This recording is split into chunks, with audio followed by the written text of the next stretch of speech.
Hello friends, very warm welcome to my channel physio Anjana. आज मैं बात करने जा रही हूँ एसएलआर टेस्ट के बारे में। एसएलआर बैकएक के पेशेंट्स के लिए बहुत ही यूजफुल और इम्पॉर्टेंट टेस्ट है जो हम क्लिनिक पर फिजियोथेरेपिस्ट पेशेंट की सीवियरिटी को असेस करने के लिए करते हैं। तो पेशेंट, अगर हमारे पास बैकएक का पेशेंट आता है और सबसे पहले हम पूछते हैं टांगों में जा रहा है दर्द या बैक पे लोकलाइज दर्द है कि हिप्स में जा रहा है, थाइस में जा रहा है। तो हमें क्लिनिकल सिम्टम्स के हिसाब से थोड़ा हम असेस कर पाते हैं कि पेशेंट्स का ग्रेविटी कितना है, नर्व रूट्स इन्वॉल्व है, नर्व इन्वॉल्व है या डिस्क इन्वॉल्व है या और कुछ स्पाइनल रेडिकुलोपैथी के सिम्टम्स हैं। तो इसके लिए एक बहुत यूजफुल टेस्ट रहता है, that is SLR test, straight leg raise test, जिसे चार्ल्स लेजेक टेस्ट भी बोलते हैं। तो इसमें करने के लिए हम पेशेंट को सीधा ऐसे फ्लोर पे लेटने के लिए लेटाया जाता है पेशेंट को। This is very useful. इससे हमें पता चल जाता है कि पेशेंट की बैकएक की सीवियरिटी कितनी है। इस तरह आप सीधा लेट जाइए, राइट, और टांग को ऐसे ऊपर उठाने के लिए बोला जाता है, राइट। अगर आप patient this is normal, normal ऐसे ऊपर ले जा सकते हैं। इसका मतलब है नर्व रूट्स आर क्लियर और हैमस्ट्रिंग भी टाइट नहीं है।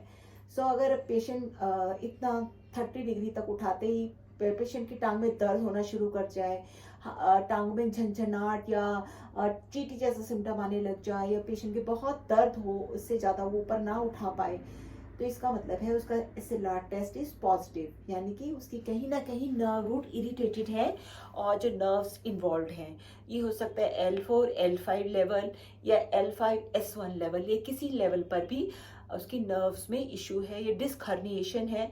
इसका हमें बहुत काफ़ी हद तक बिना एमआरआई बिना एक्सरे करे हम ये रिवील कर सकते हैं कि हाँ, इनकी नर्व्स इन्वॉल्व हैं। तो उसी के हिसाब से पेशेंट का मैनेजमेंट डिसाइड कर सकते हैं। तो एसएलआर इज़ वेरी स्पेसिफिक और अच्छा टेस्ट है, और बट हम इसको एमआरआई से नहीं कंपेयर कर सकते। Is a physical first hand physical examination test in the clinics.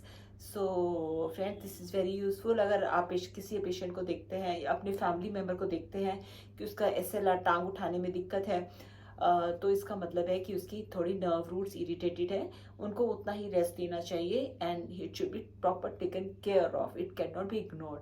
But अगर किसी को बैक है और सिंपल बैक है, लंबर स्पाइन यानी पीछे कमर की तरफ, कमर में बैक है, बट उसका एसएलआर इज नेगेटिव, यानी नेगेटिव टांग ऊपर तक ले जा पा रहा है, then this means you can just हल्का सा मसाज कर सकते हो बैक में, हॉट फॉर्मेटेशन कर लो और हल्का सा स्ट्रेचिंग एक्सरसाइजेस आप सेम डे भी स्टार्ट कर सकते हो, बिकॉज आपने एसएलआर टेस्ट कर लिया, कोई दिक्कत नहीं है, तो पेशेंट इज फाइन।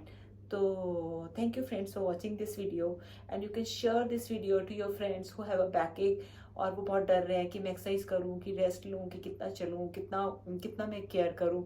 सो कई बार प्रॉब्लम्स होता है कि वी नॉट, डॉक्टर्स एकदम पास नहीं होते एंड वी थिंक कि हम दिखा लेंगे, बट अगर एसएलआर आपका डिस्टर्ब है तो you should take care. Thank you friends watching this video and please share to your friends, it may be useful to them. Thanks for watching this video. Bye for now.